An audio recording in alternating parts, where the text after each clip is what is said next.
Okay હા. Done. બેન, તમે અત્યારે નવનીતભાઈને મળવા આવ્યા છો, નવનીતભાઈની સાંત્વના આપવા આવ્યા છે, તમે શું કહેશો? ઘટનાની માહિતી મળતા આજે નવનીતભાઈના ખબર અંતર પૂછવા આજે હું આવી છું.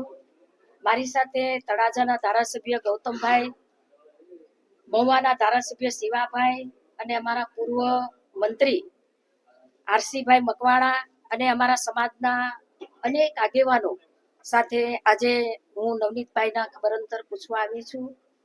નવનીતભાઈ સાથે જે ઘટના ઘટી છે એ ઘટનાને લઈને સમગ્ર પોલીસ તંત્ર કડક કાર્યવાહી ચાલુ કરી દીધી છે અને ઊંડાણપૂર્વક તપાસ સાથે કાનૂની કાર્યવાહી ચાલી રહી છે.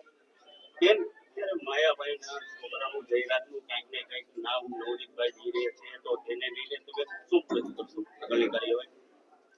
આ ઘટનાની માહિતી મળતા હીરાભાઈ સોલંકી, અમારા સમાજના ધારાસભ્યો, અમારા સમાજના સાંસદ અને અમારા સમાજના આગેવાનો અનેક લોકો આ ઘટનાની જાણ થતા એમના ખબર અંતર પૂછ્યા છે, એમની સાથે છે.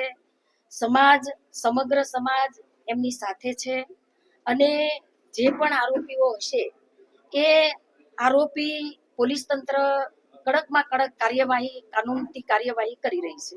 બેન, સોમવારે તમે ગાંધીનગર જઈને બધા તમામ ધારાસભ્યોને સાથે રાખીને જે રજૂઆત કરવા જઈ રહ્યા છો, તો શું રજૂઆત કરશો? નવનીતભાઈ સાથે જે ઘટના ઘટી છે એને લઈને અમારા સમાજના આગેવાનો, અમારા ધારાસભ્યો, અમારા સાંસદ અને અમારા સમાજના સૌ લોકો આ જે પ્રકારે ઘટના ઘટી છે એ ઘટનાને લઈને હીરાભાઈ સોલંકી, પરસોત્તમભાઈ સોલંકી, અમારા ગૌતમભાઈ, શિવાભાઈ, આરસી મકવાણાભાઈ અને અમારા તમામ ધારાસભ્યો એ ગાંધીનગર જઈ અને એમને આ જે માહિતીની ઘટના ઘટી છે એની માહિતી આપશે અને પોલીસ દ્વારા કડકમાં કડક કાર્યવાહી કરવા માટે એ મુખ્યમંત્રી